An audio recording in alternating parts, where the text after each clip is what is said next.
Hello, I'm Dr. Robert Evans III, founder and CEO of Empowerment Counseling and Training Services, a private practice and consulting company out of Waldorf, Maryland. We provide individual, couples, and family therapy and also do some trainings, mostly on effective communication. So we're going to get right into the content today because we have a small window of time to really be that silver bullet to send home some good information for you guys.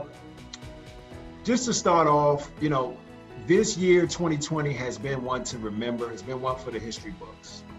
It's been one filled with a tremendous amount of trauma throughout the whole thing from the beginning. This segment is going to be about trauma recovery.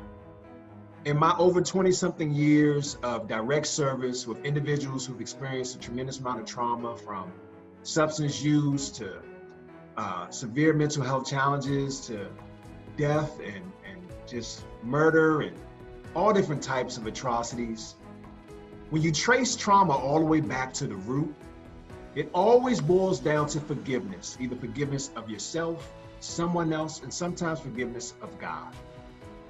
So what I want to talk about is just the process of forgiveness, because forgiveness has gotten a negative connotation. It's a negative stigma attached to forgiveness. When we look at recent events in our community, where you have George Floyd and Breonna Taylor, individuals who were killed, and the family gets on the TV and they want to forgive. It's the first thing that they say. I've heard negative comments about that. And I believe that's because people just don't understand the value of forgiveness and what it really means. So another thing is people don't understand how to forgive. In my private practice, many people just don't know what steps to take to forgiveness. And so in my book, Run to the Pain, I outline 5 steps, and I'm going to get right into it. The first step is to understand the purpose of forgiveness. Second step is to identify who to forgive. The third step is to understand the reason for forgiveness. And the fourth step is to decide. You got to make a decision. The fifth step is to let go. So with that being said, understanding the purpose of forgiveness has to do with understanding that it's nothing to do with the perpetrator and everything to do with extending your own life force. It has nothing to do with the person that did you wrong. Many times people feel like it's attached to the other person. If I forgive that person, I'm letting them off the hook. Absolutely not. It has everything to do with you. What is the opposite of forgiveness? It's essentially negative energy. It's that negative energy lurking in the background, lurking all through your bloodstream. If we look at the number 1 cause of death in America, heart disease, right?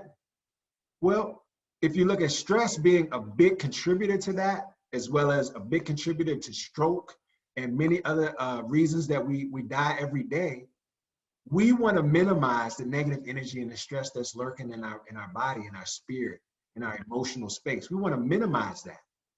Well, the act of forgiveness frees you up from negative energy. That's what it is. It's the release of negative energy in our body. That's the purpose of it.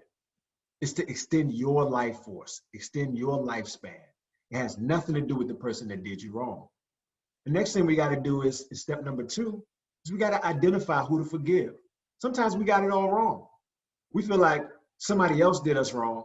But when we trace the steps back to the beginning of the events, the very beginning, if you decided to take a ride someplace that you shouldn't have been going to, the very beginning, if you decided to hang with somebody who you knew you shouldn't have been hanging with, the learning lesson is you need to forgive yourself because you made a terrible decision. And if you need to forgive yourself, there's steps to that. The first step you got to do if you want to forgive yourself is to acknowledge. You simply acknowledge the fact that you are the person that led to the events where you got hurt. And it doesn't necessarily have to be another person involved. It could be an event, something that took place that you were a part of, and you need to forgive yourself. But you first have to acknowledge that you were the person that's responsible. And then in step number 2, you need to make amends. Because oftentimes when we don't know we're responsible for an event, we take it out on other people. We blame other people. We get mad at other people. We're angry. We're holding grudges against other people. And the whole time it was us.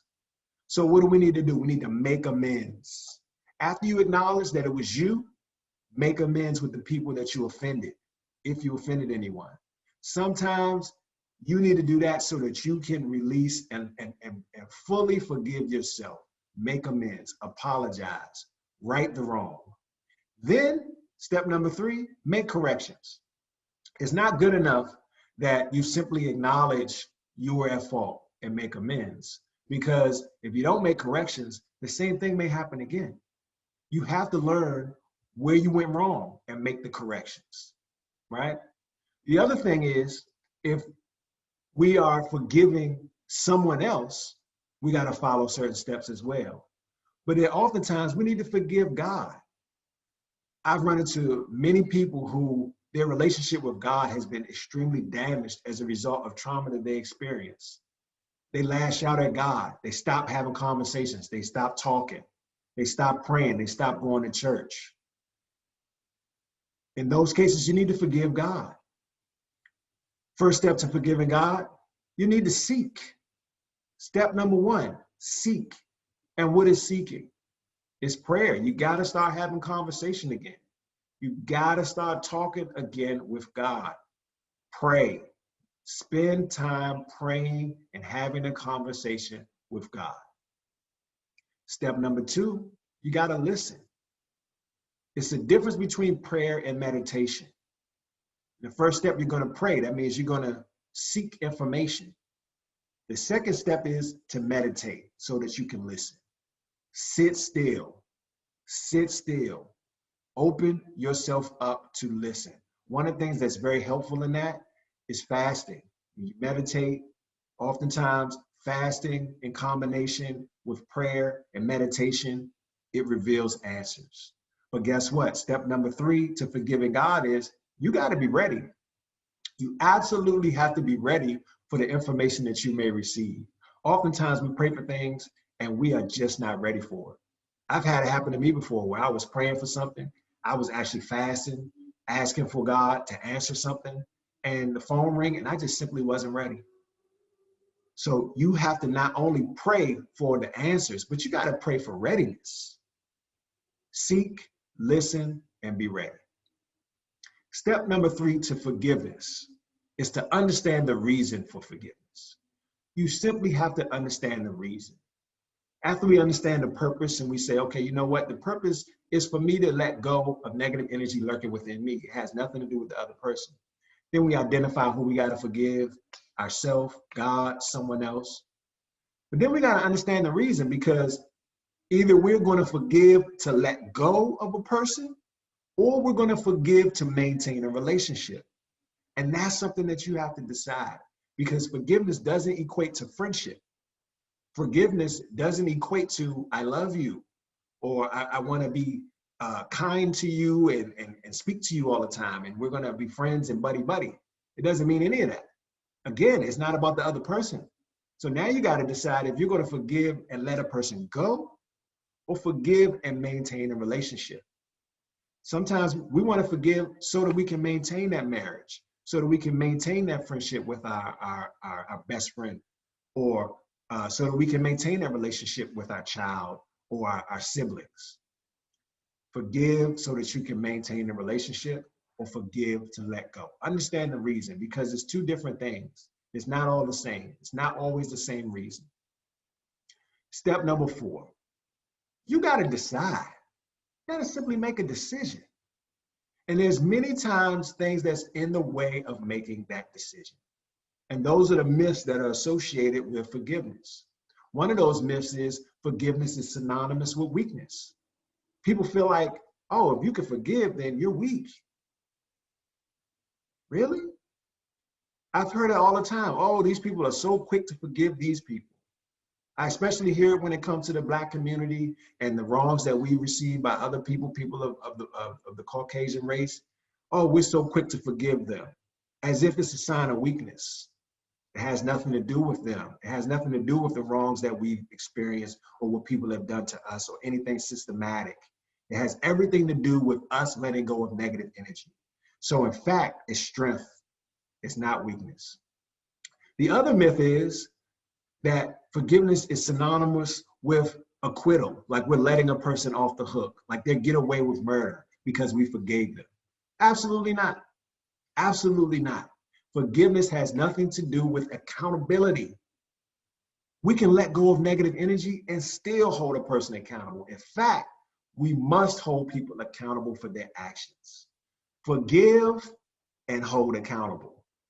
And that's the recipe. People forget about accountability. They think, okay, I'm gonna let go of the negative energy, but I'm not gonna hold a person accountable. Absolutely not. Two different things.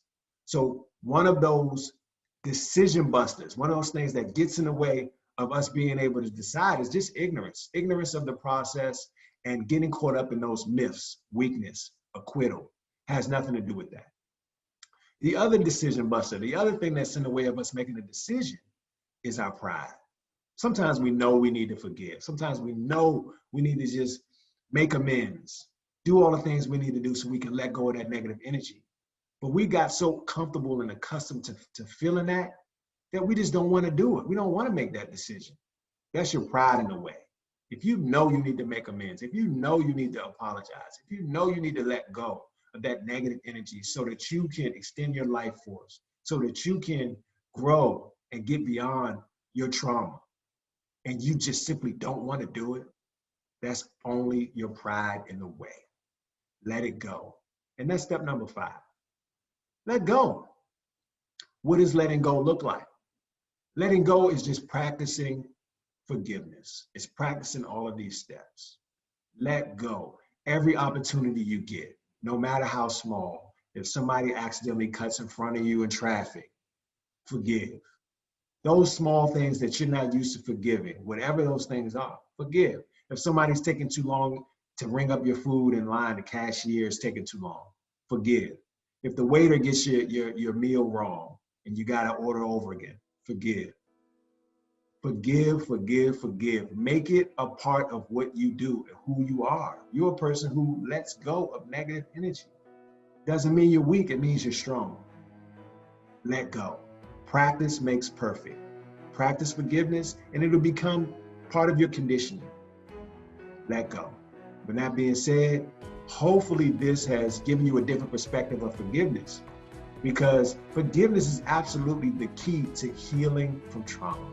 That long-lasting pain from trauma that you're holding on to means that you need to forgive. And if there's anything in the way of that, take a look at these steps. Forgive. That being said, peace.